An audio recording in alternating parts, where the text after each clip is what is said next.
A bit of a different video for you all today. We just received confirmation of the new laws coming into effect for the Autumn International Series, and there's two huge changes. Let's get stuck in.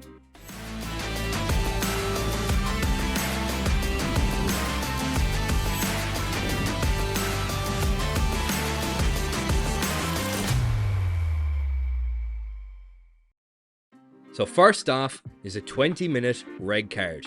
Here's what the powers that be had to say. Referees will retain the ability to award a permanent red card for foul play deemed to be deliberate and dangerous. However, this November, referees will have the option to award a 20-minute red card for technical offences. This variation on the law trial will run throughout the Autumn International Series and differs to the standalone 20-minute red card proposal due to be discussed by the wider game later this year. The red card variation ensures that players deemed to commit deliberate and dangerous offences receive the full sanctioning and subsequent disciplinary process, with the team being reduced to 14 men for the remainder of the game. The 20-minute red card element will relate to an act of foul play which is not deliberate or intentional. In these circumstances, the players will be removed from the field of play for the remainder of the game, with the offending team able to replace that player after 20 minutes with one of their available replacements, taking the team back to 15 players. So my reaction to this is really simple. I think this is great news.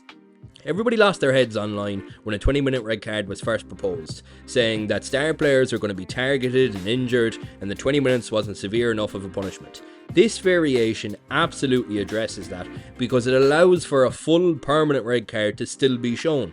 This 20-minute red card, for me anyway, seems to exist for the grey areas. At the moment, it's all too often the refs are having the same conversation. Was it high? Yes. Is there any mitigating factors? No. Should we send him off? No. Do we have to send him off? Yes. And this is where that 20-minute red card lives. I can't see how giving refs more options to sanction players that cover that grey area is anything but great news. The important bit is leave it at that. A wider discussion is not required. Do not implement a 20-minute red card where a permanent red card can still be shown. This variation hits the nail on the head. Fair play. As for the second rule, it's for the countdown clocks. They're updating the rule for shot clocks, for penalties and conversions, and we will also see similar additions for scrums and lineouts. So here's what they said. Conversions and penalties. Kickers will now only have 60 seconds to complete a conversion, with the time starting straight after a try is scored. If a player exceeds this time limit, the conversion kick shall be disallowed. 60 seconds will also be allocated for a penalty kick at goal, starting from the time the referee is informed of the decision to take the kick at goal option. If the penalty attempt times out, a scrum is awarded to the non-kicking team at the place of the penalty. We're also getting scrum clocks.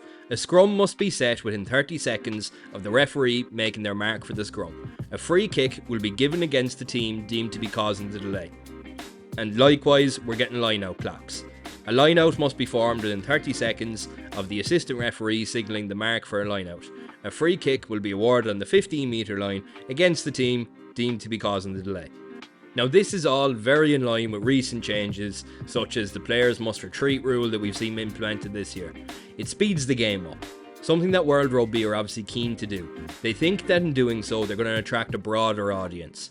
I can't help but feel they're missing the point. This is a physical game, and physicality requires energy. If you want the new breed of forwards to be more mobile, fine, but be careful what you wish for. The more changes that are made will decrease their ability to affect contact zones.